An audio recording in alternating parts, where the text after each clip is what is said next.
Virma pubis ei käida mitte ainult söömas, vaid siin saab ka suurepäraselt meelt lahutada ise esinedes ja ka teisi kuulates. Mis siis teil tegelikult siin õhtuti ja nädalavahetuseti toimub?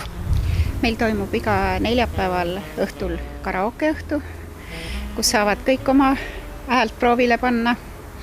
Ja iga reede laupäev on siis meil ansamblid ja videodiskorid, et saavad pildi järgi tantsida, muusikat kuulata ja bändid on erinevad.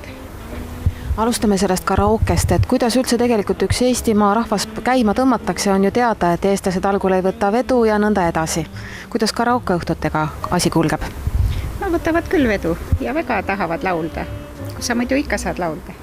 Ikka, tuled lavale, võtad mikrofoni ja tunned ennast ka staarina. Missugused on need populaarsed laulud, mida siis tänapäeval ise lauldakse? No need on täpselt, mida keegi tahab. Valik on hästi suur ja lai, et igal ühel oma mingi lemmiklugu, mida ta tahab laulda. Mõni laulabki mõnda laulu iga neljapäev. Kes on siis need tuntud lauljad, pillimehed, kes teil siin käivad ja keda saab ka siia tulla nautima? Patune pool, Ellad Velled, siis on Elumees on meil selline Alen Vesiku. Meile väga palju pakutakse, me ei suudagi kõiki pakkujaid vastu võtta. Olen sinu oma maa, kui mind sa vaatad, olen sinu oma maa. Mu vastus on jaatav, sünd ma ootan, paned mind sa lootma, olen sinu oma maa, Dolce Gabbana.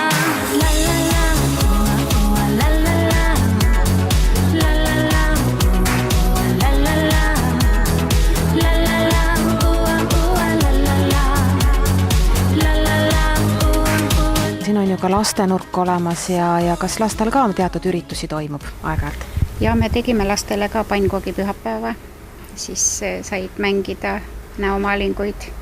No teil on siin ka tore võimalus kokku tulla kas perekonniti või suurte gruppidena, et olulisi sündmusi tähistada. Ja meilt väga paljud käivad pidamas oma sünnipäevi, juubeleid.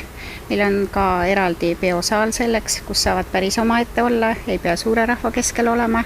Mida siis kõige rohkem siin tähistatakse, sünnipäevad või pulmad või hoopis midagi üllatuslikumat?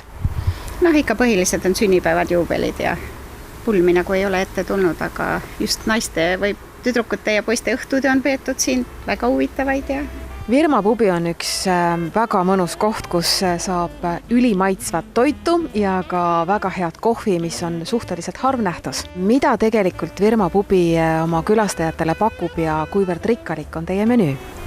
Kõigepealt suur tänu teile kiidusõnade eest, me näemegi igapäevaselt väga palju vaeva, et kõige paremat ikka pakkuda. Ja tänu sellele ongi meil tegelikult just see menüü valik on väga-väga lai, et oleme koondanud kõige paremad pubitoidud enda menüüsse ja samal ajal on meil ka eraldi Aasia menüü, et igaüks leiab endale midagi ja ka lastele on väga suur menüü, et kõik on oodatud, kes vähegi tahavad süüa. Meil on tegelikult 30-aastane tegutsemiskogemus juba, et eks see on ka andnud omaette tarkust, et alati vaatame, et mis road hästi lähevad, need jätame menüüsse, mis võib-olla nii hästi ei lähe, üritame natuke trendidega kaasa minna ja niimoodi järk-järgult kogu aeg siin täiendame ja üritamegi järjest paremaks kogu aeg.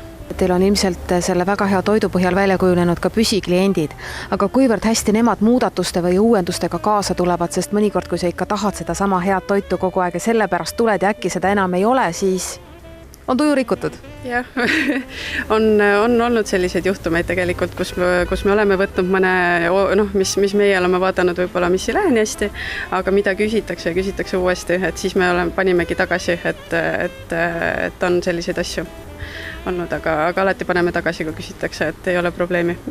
Missugused on kõige nõutumad road, mida Rakvere külastaja või Rakvere elanik kõige rohkem eelistab? No meie vaieldamatu lemmik on šašlõkk ja snitsel, et täiesti klassikalised pubiroad ja Hiina menüüst või siis Aasia menüüst õigemini on Pekingi kana, riis, tšilli ja kanaga ja sellised lihtsamad asjad ikkagi, aga kõigile leidub midagi. Kui paljud oma roogade valmistamisel pöörate tähelepanu tervislikkusele? Me niimoodi üritame mõõdukalt ikkagi nende trendidega kaasa minna, kuna need toidutrendid on sellised, et teinekord täiesti hullumeelsed ka. Aga me ikkagi oleme vaadanud, et klientide eelistuste järgi, et niimoodi järk-järgult ja tervislikkusega meil on ka väga palju tervislikke asju selles mõttes, et ikkagi oleme mõelnudki, et kui tuleb meesterahvas sööma, kes tahab liha, siis tema saab oma korraliku lihaportsu ja võib-olla mõni väiksem naisterahvas eelistab salatit, siis on ka väga korralik salatite valik meil, et kõigele proovime tähelepanu pöörata, jah, et praegu on väga oluline see tervislikkuse teema ja me ei jääta siin sellega. No meil Kristiina läks juba heas mõttes õnge, tellis saiavaba burgeri ja siis küsiti, mis kartulit juurde tahad. Ja kartuliga saab ka, aga saab ka värske salatiga ja riisiga, et kuidas kellegi eelistused on. Et salatiga oleks olnud ilmselt tervislikum variant.